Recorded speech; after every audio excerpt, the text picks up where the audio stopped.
Hello everyone, my name is Aanchal Javeri. I have secured AIR 151 in GATE CSE. तो मेरी journey कुछ इस तरीके से शुरू हुई है कि मेरा जो फैमिली बैकग्राउंड है वो हमेशा टॉपर का ही रहा है। लाइक मेरे फादर जो थे वो अपने कॉलेज GS ITS के टॉपर थे एंड मेरी जो सिस्टर थी उसने NIT त्रिची से MCA किया है। तो मतलब मेरे पे हमेशा ये भार था कि मैंने अपनी लाइफ में अभी तक कुछ अचीव नहीं किया है। मैंने इंजीनियरिंग भी प्राइवेट कॉलेज से की है, तो मैंने ऐसा ठान लिया था कि अब मुझे भी अपनी लाइफ में कुछ अचीव ही करना है। और मेरी जो सिस्टर थी उसके ऑफिस मेट वो ज़ील की ही थी, तो उन्होंने मेरी सिस्टर को ज़ील के बारे में बताया था। तो उसके बाद से हमने सोच लिया था कि अब मुझे ज़ील में ही जाना है, क्योंकि हमने वहाँ की बहुत तारीफ़ सुनी थी। फिर जब हमें इस बारे में पता चला तब मैं और मेरे फादर यहाँ पे ज़ील में मिलने आए थे जयश्री मैम और राजेश सर से। तब हमें यहाँ पता चला कि यहाँ हर साल बहुत ज़्यादा सिलेक्शंस होते हैं। उसके बाद से हमने ये सोच लिया था कि हमें ये ज्वाइन करना ही है, और फिर मैंने भी सोच लिया था कि मुझे अब ज़ील में आके MTech करना ही है, और वो भी अच्छे IIT से।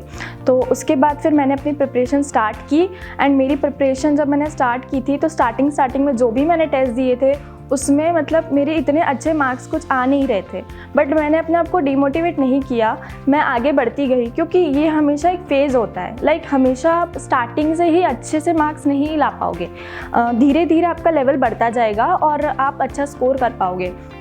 और मतलब स्टार्टिंग में मेरे कुछ 100 के भी अबव रैंक आती थी, बट जैसे मैंने हमेशा सारे टेस्ट दिए थे, ठीक है, ये बात बहुत मतलब इम्पॉर्टेंट है कि जितने भी टेस्ट है हमें वो सारे देने चाहिए, क्योंकि हमें हर टेस्ट से कुछ नया सीखने को मिलता है।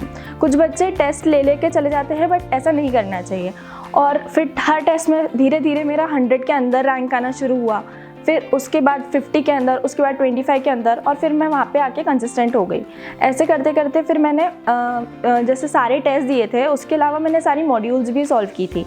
और मॉड्यूल्स भी मतलब मुझे जो भी डाउट आता था, यहाँ पे जो भी फैकल्टीज़ रहते थे लाइक बसंत सर, आशीष सर, अर्चित सर, सब ने सारे डाउट्स मेरे बहुत टाइम पे क्लियर कर दिए थे। क्योंकि मतलब वो डाउट्स आना बहुत इंपॉर्टेंट रहता है। एक वो भी एक मतलब टेस्ट का बहुत इंपॉर्टेंट फेज़ होता है कि आपको डाउट्स आ रहे हैं। एंड फिर उसके अलावा जब ये सब फेज़ हो चुका था तो आखिरी में मैंने जो भी नोट्स बनाए थे वो सब अच्छे से रिवाइज़ करे, एंड फिर जो भी लास्ट में राउंड टेस्ट होते थे वो मैंने देना स्टार्ट किया, एंड उन टेस्ट में मेरी अच्छी रैंक आना शुरू हुई। और फिर आखिरी में जैसे जो भी मॉक टेस्ट होते थे उसमें मैं अंडर 20 आना मतलब मेरा कंसिस्टेंट था। तो वहाँ से फिर मतलब मुझे एक मोटिवेशन भी आ गया था कि मैं ये कर सकती हूँ। ये टिप मैं ये देना चाहती हूँ कि हमें 2 चीज़ों पे बहुत ज़्यादा ध्यान देना चाहिए गेट के लिए। एक होती है टाइम मैनेजमेंट और दूसरी है एक्यूरेसी।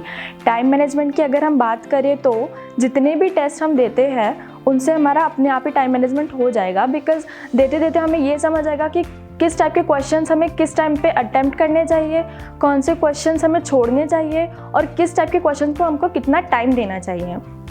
और बात सेकेंड चीज़ है एक्यूरेसी की। तो एक्यूरेसी में हमारा ये है कि हम जो भी सॉल्व कर रहे हैं तो अपना आंसर पहले ढंग से एनालाइज कर ले कि डेसिमल के बाद कितने डेसिमल तक हमको हमारी वैल्यू लिखनी है। और कभी कभी एक दो पॉइंट से भी हमारी बहुत बड़ी मिस्टेक हो सकती है, तो उस चीज़ का हमें बहुत ज़्यादा ध्यान देना चाहिए, क्योंकि वो हमको बहुत ज़्यादा लॉस दे सकती है। और एंड में मैं सर और मैम को थैंक यू बोलना चाहती हूँ, Jayashree ma'am and Rajesh sir को, जिन्होंने मुझे हमेशा बहुत ज़्यादा सपोर्ट किया है। मुझे कुछ भी दिक्कत होती थी मैं हमेशा राजेश सर के पास चले जाती थी और वो हमेशा सारी चीज़ें क्लियर कर देते थे। लाइक मेरी सिली मिस्टेक्स बहुत होती थी, मैं सर के पास जाती थी, बट सर ने मुझे बोला कि आपको बिल्कुल डीमोटिवेट नहीं होना है। ऐसी हर किसी के साथ ये सब चीज़ें होती है, बट मैं इन सब चीज़ों को ओवरकम करना है। एंड फिर मैंने उस पर काम करना शुरू किया। मैंने एक कॉपी बनाई थी जिसका नाम था एनालिसिस कॉपी, और उसमें मैं सब चीज़ें लिखती जाती थी कि मेरी इस टेस्ट में क्या मिस्टेक हुई थी, इस टेस्ट में क्या मिस्टेक हुई थी, एंड वो सब चीज़ें मुझे बहुत काम आई है। सो एट लास्ट मैं राजेश सर और जयश्री मैम और बसंत सर को बहुत ज़्यादा थैंक यू बोलना चाहती हूँ, क्योंकि इन लोगों के सपोर्ट के कारण ही मेरी इतनी रैंक आ पाई है।